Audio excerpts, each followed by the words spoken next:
my name is Bashiyra, and I like to call myself a creativepreneur. So I termed the coin creativepreneur because I'm a singer, songwriter, producer, arranger, and I'm also a vocal coach. The whole energy of what I do is utilizing the creative arts professionally, by way of being a solo artist, but also as a vocal coach as well. So I tutor and coach people how to sing and how to perform. Getting into entrepreneurship really came about by recognizing the gaps in the market, looking for myself for uh, support that wasn't necessarily structured in the way that I personally needed it. I needed it to be quite bespoke. And so I sat down and just thought, well, instead of me trying to almost get someone else to create this for me, let me have a go at actually creating it myself.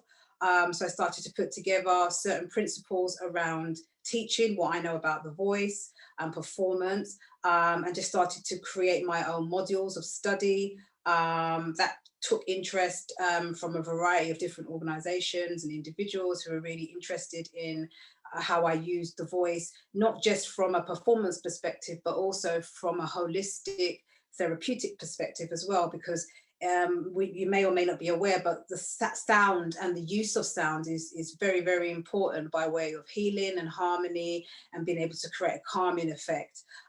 So I was able to kind of bring all of those elements together and kind of form my own niche, so to speak, and then get an understanding that that was something that was termed entrepreneurial. But like I said earlier, I call myself a creativepreneur because all of my disciplines are firmly rooted within the creative sector. Sure. So, like I said, because I kind of looked at what I was doing and I knew it was quite bespoke because I was bringing together quite a few elements married with experience, I did seek out mentorship with a couple of people actually, who were not necessarily in my area of expertise or field, but they were doing very well in their area of expertise. So it was getting things like financial support and advice, understanding the organizational structure to running, businesses that would allow one to flourish. So looking at the strengths and the weaknesses. So going through the whole analysis of competitors, and looking at what my USP, unique selling point, would be, and staying encouraged through that learning, and still being in a position to actually get the ongoing support as well. So City and Guilds were really phenomenal in supporting me as well. They helped me with quite a few things. And again, leading to organizational support as well as financial support. But I think the key thing throughout it all was my passion and understanding my passion for what I was doing. Because if I didn't have that passion, there's many a time I probably would have stopped. But because of the passion and the enjoyment of what I do and what I know I can deliver, it's helped me to persevere and kind of, get over the obstacles and not feel challenged by the challenge, but look at it as how can I actually utilize this to become bigger and better at what I'm doing and delivering. Well, what happens is that we have this concept of failure and it looms in front of us so big and scary that oftentimes we don't realize that sometimes the failure is what actually opens up the solution. So if you're failing but going forward, is it really a failure? I don't think it is. I think it's just an opportunity where you get to retweak, reharness, recondition, and re-implement structures and dynamics that allow you, first and foremost, as a person to flourish, and then obviously what you impart through, your business or your work or your activity. So yeah, I'm a firm believer in, like I said, doodling, paper and pen, writing down stuff, unpicking it, analyzing, maybe leaving it for a day or two and then coming back to it, and then reaching out and asking for the help and asking for the support. And I've been blessed to be able to have a couple of really good people that understand the dynamics of finance, understand organizational structure, know about how to kind of link in to get volunteer support, even like, you know, hard copy resources like laptops and funding and the whole sort of, you know, the whole spectrum of what's available out there, and being able to glean that support and utilize it in a way that offers solutions, and longevity, because longevity for obviously a business is crucial. Otherwise you're just stopping and starting, stopping and starting. So it's trying to maintain that tangent that's smooth and as calm as possible, but obviously being aware that it could be bumpy.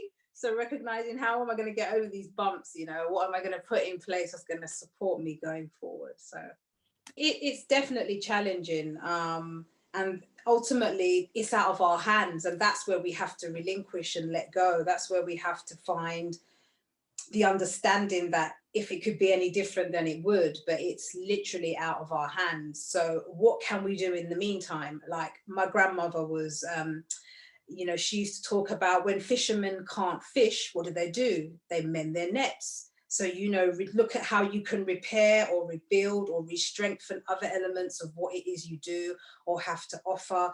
Diversify sometimes the skill set a little bit, that allows you to do other things that are still synergistically in tune with like your first love, your first passion, your first drive. But it allows, you know, opportunities for you to look at other areas where you can create income, other areas where you can create support, and other areas where you can create, again, the addition to your USP, that unique selling point. What's going to make you stand out differently from everybody else that might be doing something similar? Excellent question. I think first and foremost, to really kind of ask yourself if this is definitely what you want and not what somebody else is saying you should do. So first and foremost, do you have ownership of that concept, that idea, that, you know, that business pursuit? Is it yours? Do you feel it in your gut? And if you do, then look at ways of how you can now take it from, you know, sort of like the mental level, and make it more tangible in terms of its physicality. So that could be getting training, you know, that could be doing some online research. It could be speaking to somebody who's already in that field, or somebody who's in another field but is equally successful at what they're doing.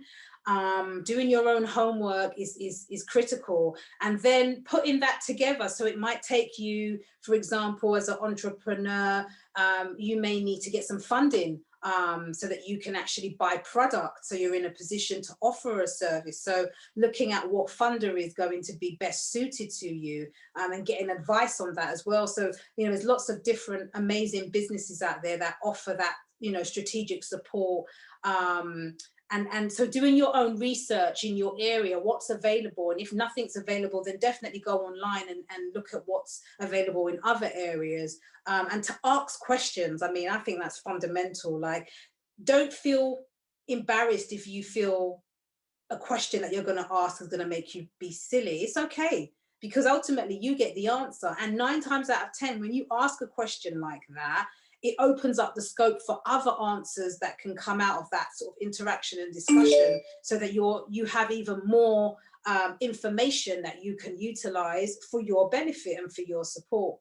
So I would say, know your business, you know, understand your concept, make sure it's innately coming from you in terms of the passion and the drive and actually wanting to do it, and then looking at what's available by way of resources to support you and to ask questions. If you use your mind, you will win at anything you put yourself to. If you use your mind, you will win at anything you put yourself to. If you use your mind, you will succeed.